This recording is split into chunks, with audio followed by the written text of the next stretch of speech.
Doctor అంటే first delivery caesarean అయితే next second delivery normal అయ్యే ఛాన్సెస్ ఉంటుందా? దాన్ని వీబ్యాక్ అంటారు. Okay. TOLAC, trial of labour after caesarean or vaginal birth after caesarean, దీన్ని ఈ వర్డ్స్తో పిలుస్తారు జనరల్గా. సో మనము వస్తారు, వచ్చి చేయించుకోవాలని అనుకుంటారు. అందరికీ కుదురుతుంది, కొంతమంది కుదరదు. కుదరినప్పుడు వాళ్ళలో ఆ ఫ్రస్ట్రేషన్ ఉంటుంది. అన్నీ నెగటివ్గా రాయడము, నెగటివ్గా మాట్లాడడం. నీ బాడీ అంతా నెగటివిటీ ఉన్నప్పుడు నీకు ఎలా కలిసి వస్తుంది? నాకేం పని చెప్పండి, నాకు రోజు డెలివరీలో లేకపోతే గైనిక్ సర్జరీసో లేకపోతే ఓపీ చూడడము, ఇది తప్పితే నాకు వేరే ప్రపంచం ఏం లేదు. ఈ ప్రపంచంలోంచి మిగిలిన టైమే ఫ్యామిలీ అయినా ఏదైనా. సో మేము రొటీన్గా చేసేవి కూడా ఒకరికి న్యాయం ఒకరికి అన్యాయం ఎలా చేస్తాం? Trial is trial, but human behaviour has changed so much. There is no respect for a doctor, no respect for the outcome what the doctor is giving you. Doctor కంటే గూగుల్ని ఎక్కువ నమ్ముతున్నారు. గూగుల్ని ఎక్కువ నమ్ముతారు, and it's like threatening the doctor at every level. And ఒక వస్తువులాగా డాక్టర్ని ట్రీట్ చేయడం అనేది నిజంగా shameful. It's really shameful. Ma'am ఒకటి ఆలోచిస్తే అంటే ప్రీవియస్ డేస్ కంటే ఇప్పుడు నార్మల్ డెలివరీస్ చాలా తగ్గిపోయినాయి, ఈవెన్ గవర్నమెంట్ హాస్పిటల్స్లో కూడా. సో దానికి రీజన్ ఏంటంటే ఫస్ట్ డెలివరీ కూడా నార్మల్ కావట్లేదు, ఫస్ట్ డెలివరీ కూడా సిజేరియన్కే పంపించేస్తున్నారు. నేను చాలా మంచి ఎగ్జాంపుల్ చెప్తాను. 2001 to 2010, ఓకే, ఆల్మోస్ట్ నేను rural population, semi urban population, Hyderabad నుంచి కూడా వచ్చి డెలివరీస్ చేయించుకునేవాళ్ళు. వాళ్ళు ఫిజికల్గా యాక్టివ్గా ఉండేవాళ్ళు. న్యూట్రిషన్ అంటే వాళ్ళకి basic nutrition, okay, basic over nutrition కాదు. ఫిజికల్గా యాక్టివ్గా ఉండేవాళ్ళు, ఇంటి పనులు చేసుకునేవాళ్ళు, పెద్ద పెద్ద కుటుంబాలకి చేసుకునేవాళ్ళు, వీలైన వాళ్ళు పొలం పనులు చేసుకునే వాళ్ళు పొలం పనులు, అగ్రికల్చర్ లేబర్, కన్స్ట్రక్షన్ లేబర్, ఇంటి పని కూడా చాలా ఎక్కువ ఉండేది, అన్నీ చేసుకునేవాళ్ళు. ఫిజికల్గా యాక్టివ్గా ఉండేవాళ్ళు. ఇండియన్ టాయిలెట్స్ ఉండేవి, మంచి పెల్విస్లు ఉండేవి, అండ్ ఏదైనా కూర్చుని పని చేసుకునేవాళ్ళు. కింద కూర్చుని పని చేసుకునేవాళ్ళు, వంట కూడా కింద కూర్చుని పని చేసుకునేవాళ్ళు, తిండి కూడా కింద కూర్చుని తినేవాళ్ళు, పిల్లలు ఉంటే పిల్లలు కూడా చూసుకునేవాళ్ళు, అంతా చేసేవాళ్ళు. వాళ్ళ మసిల్స్, ఇది అబ్డామినల్ మజిల్స్ ఉంటాయి, side muscles, front muscles, 3 times push చేస్తే బేబీ డెలివరీ అయిపోయేది. అంతే. పెయిన్స్ అని వచ్చేవాళ్ళు 1 గంట 2 గంటలో 3 గంటలో 1/2 day మంచి డెలివరీస్ అయిపోయేవాళ్ళు. టు అన్ ఎక్స్టెంట్ దట్ నేను డెలివరీ చెయ్యాలి అనుకున్నా కూడా నేను వెళ్ళేలోపు మంచిగా డెలివరీ అయిపోయేవాళ్ళు. సిస్టర్స్ అందరూ ఉండేవాళ్ళు, మంచి స్టాఫ్ ఉండేవాళ్ళు. వాళ్ళకి అసలు అబ్జెక్షన్ ఉండేది కాదు, బికాస్ అయ్యేదాన్ని ప్రక్రియని మనం సపోర్ట్ చేయాలంతే. నార్మల్ డెలివరీలో నేనేం చేస్తాను, మదర్ పుష్ చేసి మనం బేబీని సక్రమంగా తీసుకుని ఏదైనా సూచర్స్ ఉంటే సూచర్స్ వేయాలి, అంతే. సో ఇంత సునాయాసంగా, ఇంత సులువుగా అయ్యేది. 10% సిజేరియన్ సెక్షన్ రేట్స్ అండి, 10%. అప్పుడు రివర్స్ అయిపోయింది. 90%. నేను ఒకవేళ ఒక డేలో 10 డెలివరీస్ చేశాను అనుకోండి, ఈజీగా ఒక 7 డెలివరీస్ నార్మల్గా అయిపోయేవి.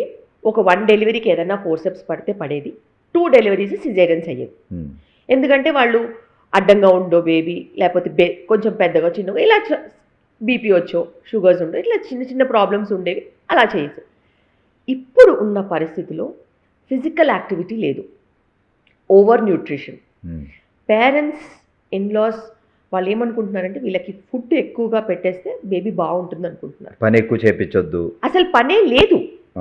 కూర్చొని టీవీ చూడడము, కూర్చొని వాళ్ళ ఉద్యోగాలు చేసుకోవడము తప్పితే యాక్టివిటీ లేదు. ఫస్ట్ బేబీ అంటే ఇంట్లో వాళ్ళు ఇంకా ఎక్కువగా జాగ్రత్తలు, అంటే బ్యాడ్ ఎక్కువగా ప్రాపగండా అవుతుంది కదా. సో హై రిస్క్ ప్రెగ్నెన్సీస్ వల్ల అయిన ప్రాబ్లమ్స్ ఎక్కువగా అందరికీ తెలిసిపోయి మా బేబీకి కూడా హై రిస్క్ ప్రెగ్నెన్సీయే అనుకుని వాళ్ళు అలా డీల్ చేస్తున్నారు. సో చెడు ఎక్కువగా స్ప్రెడ్ అవుతుంది, మంచి ఎక్కడ స్ప్రెడ్ అవ్వదు, అది సైలెంట్గా ఉంటుంది. సో విన్న చెడుని వాళ్ళు ప్రాసెస్ చేసి bed rest, over nutrition, work చేయనివ్వకపోవడము, అండ్ ఆఖరికి నేల మీద కూర్చోవచ్చా అని కూడా అడుగుతున్నారండి. అదేంటో నాకు అర్థం కావట్లేదు. అంటే జనాలు ఎలా పెరిగారు, సోఫాలు సెటిల్తోనే పుట్టేశారేంటి? సో కింద కూర్చోవచ్చా, మెట్లు ఎక్కొచ్చా, ఇవన్నీ చాలా కామన్ థింగ్స్. ఏదన్నా హై రిస్క్ ఫ్యాక్టర్ ఉంటే మేము చెప్తాం, అయ్యో కాదండి ఇప్పుడు ఈ రిస్క్ ఫ్యాక్టర్ ఉంది కాబట్టి ఇవి చేయొద్దు అని. అంతే తప్పితే అందరికీ ఇది అప్లికబుల్ కాదు. ప్రతి ఒక్కరు ఇప్పుడు కింద కూర్చోవచ్చా అని అడుగుతున్నారు, అదేంటో. అండ్ ఇండియన్ వాష్రూమ్ వాడొచ్చా అని అడుగుతున్నారు. అంటే మన తరతరాలుగా యూజ్ చేసింది ఇండియా వాష్రూమే కదా, అందరూ వెస్ట్రన్ కమోడ్స్ ఉండినే ఏంటి, అసలు ఏమీ లేవు. అండ్ ఇండియన్ వాష్రూమ్ యూజ్ చేసినప్పుడు ఉన్న పెల్విస్ డైమెన్షన్స్, డయామీటర్స్, ఫిట్నెస్ ఇవన్నీ ఇప్పుడు వెస్ట్రన్ వాష్రూమ్స్తో లేవు. పెల్విస్ కూడా మారిపోయింది. సో అప్పుడు 3.3 kg బేబీ కూడా సునాయాసంగా డెలివరీ అయ్యేది, ఇప్పుడు అవ్వలేకపోతున్నారు. బికాస్ డైమెన్షన్స్ మారిపోయాయి, ఫిట్నెస్ మారిపోయింది. ఒబేసిటీ వచ్చేసరికి ఫ్యాట్ అంతా ఎక్కడికక్కడ డిపాజిట్ అయిపోయి బేబీ దిగట్లేదు. సో ఇలాంటి సమస్యలతో కూడా చాలా ఇష్యూస్ వస్తున్నాయి. కానీ యాక్సెప్టెన్స్ లేదు. యాక్సెప్టెన్స్ లేదు. ఎంతసేపు మనము చెప్పింది వాళ్ళు వింటారు తప్పితే చేయరు. సో ఇది చాలా చాలా పెద్ద ప్రాబ్లం. అండ్ ఈ సమాజం మారాలి అని అంటే ఎడ్యుకేటెడ్ ఉమెన్ కూడా కొన్నిసార్లు ప్రెగ్నెన్సీ అనేసరికి సెంటిమెంటల్ అయిపోయి పేరెంట్స్ ఇన్లాస్ మాట వినాల్సి వస్తుంది. సో వాళ్ళు టోటలీ కన్ఫ్యూజ్డ్ స్టేట్లో ఉన్నారు. అసలు ఇది చెయ్యొచ్చా చెయ్యొద్దా, మనం ఎంత గైడ్ చేసినా కూడాను parents, neighbours, friends, cousins, colleagues doctor కంటే మిగతా వాళ్ళ మాటలు ఎక్కువ వింటున్నారు, చాలా ఇన్ఫ్లుయెన్స్ చేస్తున్నారు అండ్ నెగటివ్గా ఇన్ఫ్లుయెన్స్ చేస్తున్నారు. ఆ నెగటివిటీ తీయాలి అని అంటే యాజ్ అ డాక్టర్ నాకు నిజంగానే చాలా కష్టంగా ఉంది. ఎందుకంటే నేను చెప్పేది టోటలీ డిఫరెంట్, వాళ్ళు మల్టిపుల్ ఎంట్రీస్లో వచ్చే ఇన్ఫర్మేషన్ డిఫరెంట్.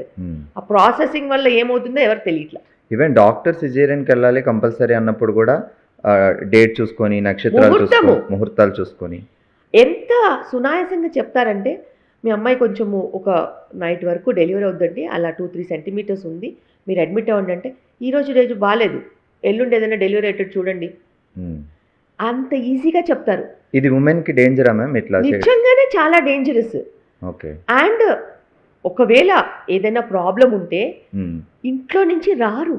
ఫర్ ఎగ్జాంపుల్ చెప్తున్నాను, మొన్న చంద్రగ్రహణం ఉండింది, ఒక్కళ్ళు కూడా రాలేదు, ఒక్కళ్ళు కూడా ఎమర్జెన్సీకి రాలేదు. Because they feel next day మొన్న చూడాలి అసలు తట మార్నింగ్ చాలా మంది ఈ కంప్లైంట్ ఉండింది, నాకు ఈ కంప్లైంట్ ఉంది, కంప్లైంట్ ఆపుకొని గ్రహణం వల్ల నెక్స్ట్ డే అందరూ వస్తారు, అప్పుడు మటుకు రారు. మరి మీకు ప్రాబ్లం అప్పటి నుంచి ఉంది కదమ్మా, రావచ్చు కదా అంటే గ్రహణం కాబట్టి రాలేదు. సో ప్రాబ్లం ఉన్నా సెంటిమెంట్ని ఆపుకొని భరించి మళ్ళీ ఇంకా టఫ్ సిచ్యువేషన్ తెచ్చుకుంటున్నారు వాళ్ళు. ఖచ్చితంగా. అండ్ డిసిషన్ మేకింగ్ ఎంత ఇన్ఫ్లుయెన్స్ అవుతుందంటే ఒక డాక్టర్ ఎక్స్పీరియన్స్ కూడా పనికి రాకుండా అవుతుంది. ఈ ఆస్ట్రాలజర్స్ అయినా లేకపోతే ప్రొఫెషనల్గా ముహూర్తాలు పెట్టే వాళ్ళైనా చాలా తప్పు చేస్తున్నారు. బికాస్ వాళ్ళు చేసే అడ్వైజ్ వల్ల, వాళ్ళు ఇచ్చే అడ్వైజ్ వల్ల పొద్దున 3ంటికి అర్ధరాత్రి 2ంటికి డెలివరీలు ఎలా చేస్తారండి? ఒకవేళ నొప్పులతో వస్తే టీం ఉంటుంది, చేస్తాం. మనం ఆ టైంకి ఎలెక్టివ్ కేసు పెట్టుకుంటే ఇఫ్ సపోజ్ ఏదైనా బ్లీడ్ అయిందనుకోండి, ఎంత ప్రాబ్లం అవుతుంది ఆ టైంలో పరిగెత్తాలంటే. సో ముహూర్తాలు పెట్టే వాళ్ళు కూడా చాలా చాగస్తంగా బిహేవ్ చేస్తున్నారు. ఒకప్పుడు ఈ రోజు మంచిదని చెప్పేవాళ్ళు, ఆ తర్వాత ఈ పూట మంచిదని చెప్పడం మొదలుపెట్టారు, దాని తర్వాత ఈ గంట మంచిదని చెప్పారు, ఇప్పుడు ఈ నిమిషం మంచిది పోయి ఈ సెకండ్కి చేయండి అంటున్నారు. అంటే వాళ్ళు మనుషుల్లాగా బిహేవ్ చేయడమే మర్చిపోయారా? ఒక మానవత్వం అనేది లేకుండా పోయిందా? లేకపోతే అంత సెకండ్లలో ముహూర్తం పెట్టుకొని బేబీని తీస్తే అంత గొప్పగా ఏం జరుగుతుంది? అండ్ ఇవన్నీ ఇంప్రాక్టికల్. నిజంగా చెప్పాలంటే మనము హ్యుమానిటీని చాలా రాంగ్ డైరెక్షన్లో తీసుకెళ్తున్నాం. ప్రపంచంలో ఎక్కడా లేని మంచి ఓన్లీ మనకే అవుతుందండి. సో అలాగా ముహూర్తానికి కూడా ఒక పద్ధతి ఉంటుంది అండ్ ఆ పద్ధతి అనేది మనం ఫాలో చేయాలి. బేసిక్స్ ఆఫ్ సేఫ్టీ కూడా లేకుండా పోతుంది. అండ్ ఇదే కాకుండా నెలలు నిండకుండా కూడా ముహూర్తాలకు డెలివరీలు అడిగే వాళ్ళు ఉంటారు. నెలలు నిండిపోయాయి డెలివరీ చెయ్యాలి అని అంటే కూడా ఇంకా రోజు బాగాలేదని చెప్పే వాళ్ళు కూడా ఉంటారు. సో మూర్ఖత్వానికి ఒక లెక్కపత్రం లేకుండా పోయింది.